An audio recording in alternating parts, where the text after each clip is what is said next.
સુરત એસઓજીની ટીમે જીમમાં જતી મહિલાને પ્રેમજાળમાં ફસાવી ફોટા વાયરલ કરવાની ધમકી આપી લાખોની ખંડની માંગનાર ટ્રેનરને ઝડપી પાડ્યો હતો.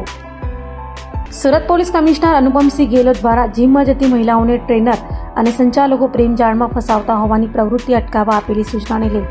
એસઓજીની ટીમ તપાસમાં જોડાઈ. ત્યારે ડીસીપી રાજદીપસિંહ નકુમ અને પીઆઈએએસ સોનારાની ટીમે થોડા સમય અગાઉ જીમ ટ્રેનર અને સંચાલકોની મીટિંગ કરી આવી ગેરકાયદે પ્રવૃત્તિઓ ન કરવા કડક સૂચના આપી હતી. ત્યારે પાલ વિસ્તારના જીમમાં જતી આડેદ મહિલાને પ્રેમજાળમાં ફસાવી ફોટા વાયરલ કરવાની ધમકી ટ્રેનરે આપી હોવાની માહિતી મળતા જ એસઓજીની ટીમે ત્વરિત તપાસ હાથ ધરી જીમ ટ્રેનર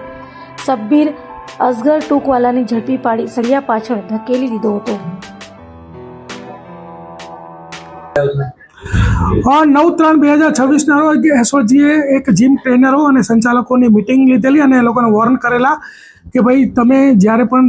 જીમ ટ્રેનર તરીકે કામ કરતા હોય અથવા જીમમાં જતા હોય તો ત્યાં તમારો શિક્ષકનો રોલ હોય છે.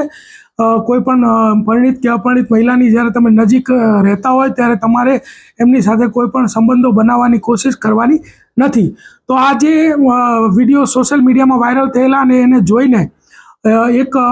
પરિણીત જે વ્યક્તિ છે એ પોતે જ આવી પરિસ્થિતિમાંથી પસાર થઈ રહ્યો 7 વર્ષથી તેઓ હેરાન થતા હોય તેઓ અમારો સંપર્ક કરતા એમની જે સ્ટોરી અમે જાણી અને એ બાબતની ગઈકાલે પાલ પોલીસ સ્ટેશનમાં એક ફરિયાદ નોંધાઈ છે. ફરિયાદની વિગત એવી છે કે આજથી 7 વર્ષ પહેલાં આ વ્યક્તિ છે એમના જે પત્ની છે એ સિટીલાઇટ એરિયામાં પૂજા L1 કરીને જે જીમ હતું ત્યાં જતા હતા અને એ દરમિયાનમાં આ જે વ્યક્તિ છે સબ્બીર અસગર ટ્રંકવાલા એની સાથે સંપર્ક થયો. ત્યારબાદ એમની નજદીકી વધી અને ત્યારબાદ આ વ્યક્તિ વારે ઘડીએ આ જે આગેર છે એના ઘરની આજુબાજુ આ મહિલાના ઘરની આજુબાજુ એથર જે એનું બાઇક છે લઈને ફરતો હતો અને આજથી 7 મહિના પહેલાં આ વ્યક્તિએ એમ કીધું કે ભાઈ જો તારી પત્નીના વિડીયોઝ ફોટોઝ પણ મારી પાસે છે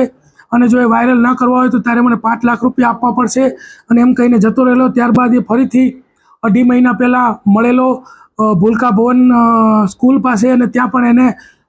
જે એની બાઇકની અંદર કાચ રાખેલો એને તોડીને એનો ત્રિકોણ આકારનો કાચનો ટુકડો એના ગળે રાખીને કીધું કે આટલી વાર લાગશે, પહેલાં પૈસા કેમ નથી આપતો અને તારી પત્નીને તો હું મૂકી જ ને એમ કહીને એની પાસેથી 50,000 રૂપિયા લઈ લીધેલા. આ વ્યક્તિ ખૂબ જ ડરી ગયેલો અને એ કંઈ બોલી પણ નહોતો શકતો અને ત્યારબાદ જ્યારે આ મિટિંગ થઈ અને સોશિયલ મીડિયામાં જે મીડિયા મિત્રોએ અવેરનેસ ફેલાવી અને જોઈ અને આ વ્યક્તિ અમારા સંપર્કમાં આવ્યો અને 308(5)ની 10 વર્ષની સજાનો ગુનો જે છે આ સબ્બીર અસગર ટ્રંકવાલા વિરુદ્ધમાં દાખલ કરવામાં આવ્યો છે.